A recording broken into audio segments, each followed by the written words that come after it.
Sister Love by John Scott. Marcia met Howard Collins at church. Marcia was 35 years old, Howard was 41. Howard lived with his mother in a small house on the south side of the town. Marcia lived with her sister and father in an apartment 3 streets away. Marcia did not work. Her father, George Grant, was ill and never left the apartment. He stayed in bed most of the time and always needed somebody with him. So Marcia stayed at home with her father and only went out when her sister Karen was in the house. The two sisters were very different. Marcia was short with a small round face and short black hair. Karen was 10 years younger. She was tall, had long brown hair, and good legs, and a suntan all through the summer. People often said to Marcia, "Your sister is very beautiful." There were always lots of men ready to take Karen out to dinner or to the cinema. But Marcia stayed at home. Karen worked in a shop in the town. When she was at home, she liked to sit up on the roof garden of their apartment building. It was one Sunday in May when Marcia came home with Howard the first time. She took him to see her father. George Grant was in bed. He had grey hair and a grey face. Sometimes he read a book, but mostly he just sat in bed and watched television. "This is Howard, Father," Marcia said. "He works at the hospital, and we met at church. I told you about him last week. Do you remember?" "No," her father said. And he turned his face away, back to his television. He was not interested in new people or his daughter's friends. Just then, Karen came into the room. She wore a white bikini and white shoes. She smiled at Howard.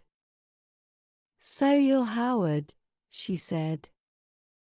"My big sister has got a boyfriend at last." Howard's face went red and he looked down at his feet. Karen laughed. "Come on up to the roof garden and have some wine. The sun is wonderful this morning." "Oh, Howard began. Marcia looked angrily at her sister. But then she said, "Yes, I must get father a drink." "See you in a minute, Howard. Go up to the roof and talk to Karen." The sun was hot on the roof and Howard took off his coat. He looked around. There were 3 chairs, a sun umbrella, a sunbed, and a table with 3 glasses and a bottle of wine on it. There were tiles on the floor, and next to the little wall around the edge of the roof, there were some flowers in boxes. This was the garden. "Very nice," said Howard. Karen smiled at him. "We don't see many good-looking men up here," she said. "Sit down and have a drink." Howard's face went red again. He gave a shy little laugh. "Oh, thank you," he said. He tried not to look at Karen's long suntanned legs, but it was not easy. "I come up here all the time when it's sunny," Karen said. She began to put suntan oil on her arms and legs. Howard watched. Then Marcia arrived, and the three of them sat in the sun and drank wine. Marcia looked at Howard with love in her eyes. She did not look at Karen. Karen watched them.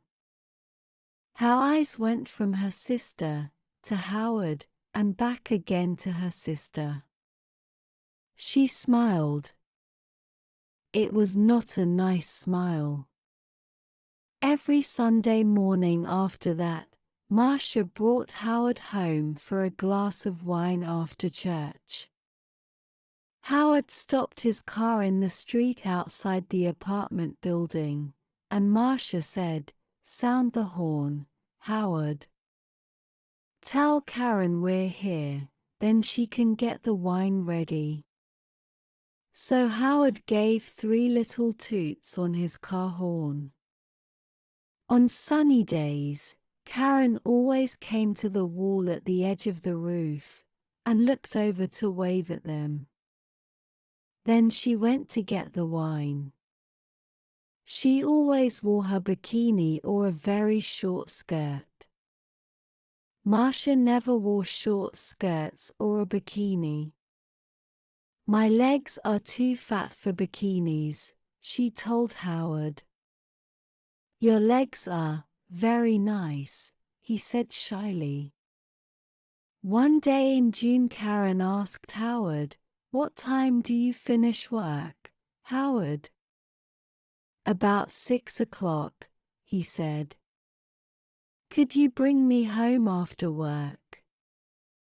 Karen said, "My shop's very near the hospital, you drive right past it.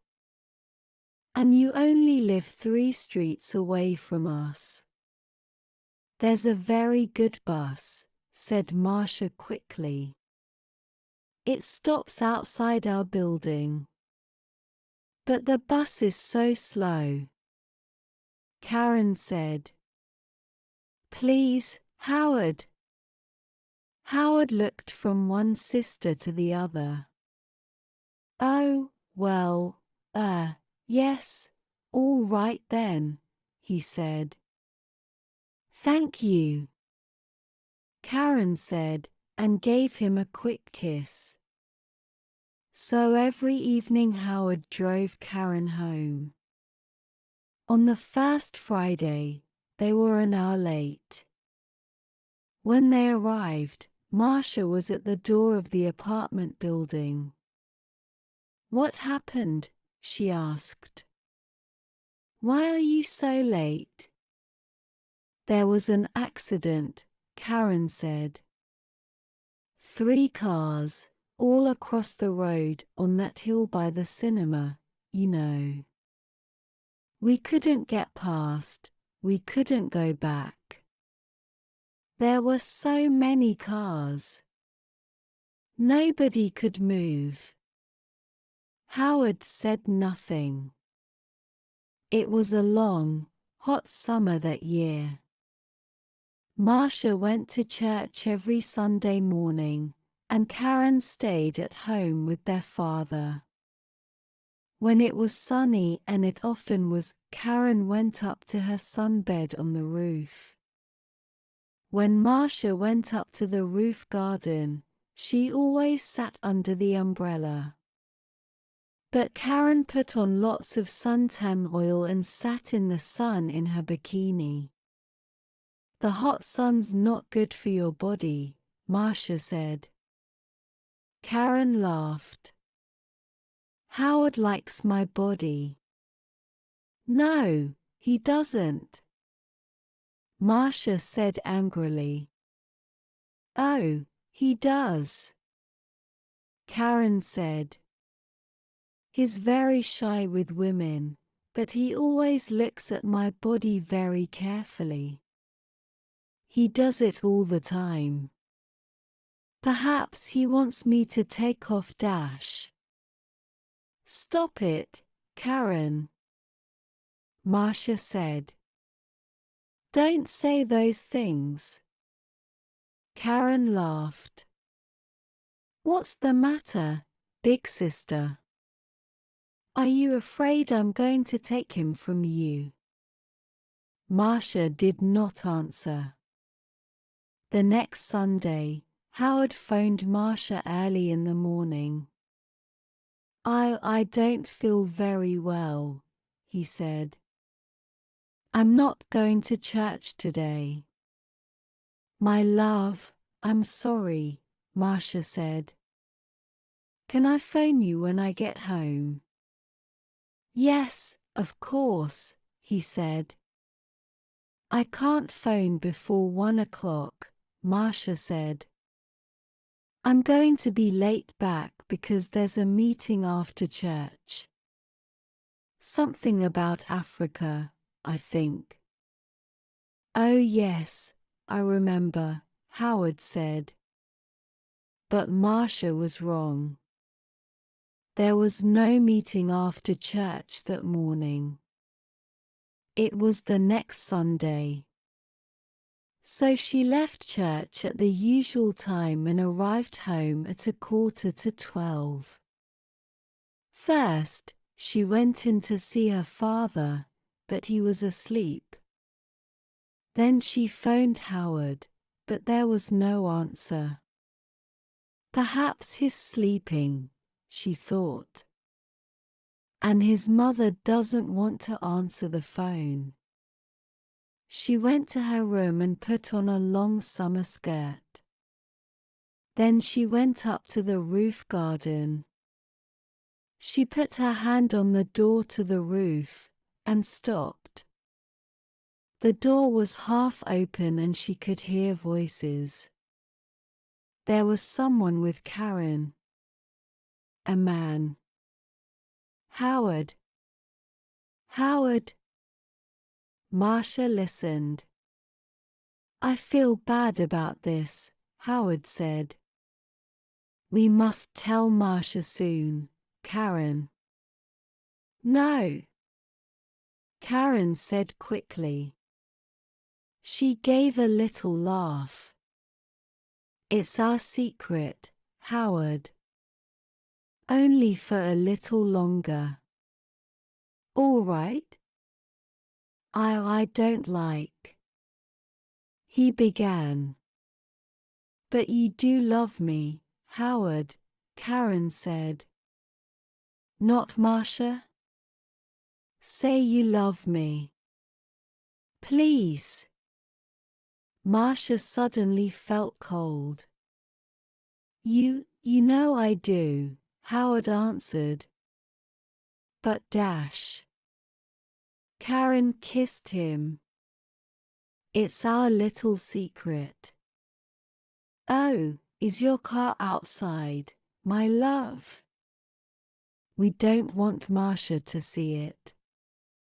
I didn't bring my car, Howard said. I walked here. Good, Karen said. But it's getting late. You must go, before she comes home. They kissed again. See you tomorrow, usual time, usual place, said Karen. Now, go. Marcia moved quickly and quietly away from the roof door, and ran to her bedroom. She did not want Howard or Karen to see her. She heard their voices. Then the front door of the apartment opened and closed. Howard was gone. Marcia sat on her bed for an hour.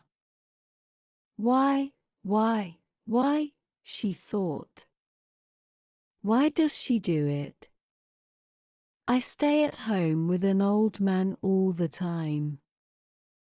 I can't go out to work, I can't make new friends, I can't meet new people. I go shopping once a week and I go to church once a week. That's all. And then I met Howard. When he said I love you, I was so happy. And now, Karen had everything. Good looks, a job, friends. She was young, she was beautiful, she could have any man. So why Howard? Why? It's not because she wants him, Marcia thought. It's because I love him. It's because she doesn't want me to be happy. But you do love me, Howard. Not Marcia? You know I do. Was it true? Did Howard love Karen and not her? No. He saw only the beautiful, sun-tanned body. He didn't know her. She's not going to have him, Marcia thought. Every evening that week, Howard drove Karen home after work. And every evening they got later and later. The next Sunday, Marcia didn't go to church. I've got a bad head, she told Karen. I just phoned Howard and told him, and he's coming here after church as usual. I'm going back to sleep for an hour or two. And she went into her bedroom and shut the door. Later in the morning, when Karen was with their father, Marcia went up to the roof garden. Karen's bottle of suntan oil was on the table, and Marcia smiled. When Karen came up to the roof, Marcia was in her chair under the umbrella with a book in her hand. "Oh, is your head better?" Karen asked. "Yes, thanks," Marcia said. Karen wore her bikini, a new yellow one. She opened her bottle of suntan oil. "Oh, there's not much here," she said. "I must get some more." She began to put some oil on her legs. 20 minutes later, Howard stopped his car in the street below. Up on the roof, Karen and Marcia heard the usual 3 little toots on his car horn. "He's here," Karen said excitedly. "Your man's here, big sister." And she laughed. Yes, Marcia thought. My man, not yours, Karen. Karen jumped up from her sunbed. She ran to the wall at the edge of the roof to look down and wave to Howard. She had no shoes on, and at the wall, her feet suddenly slipped away from under her. "Hey!" she cried. She fell forward and put out her hands to grab the wall.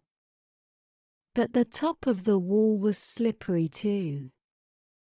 Her hands could not hold it, and slipped away, off the wall, over the edge.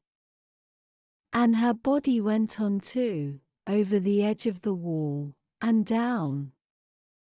Down, down, down. Before she hit the ground, she knew. Slippery, suntan oil. Marcia.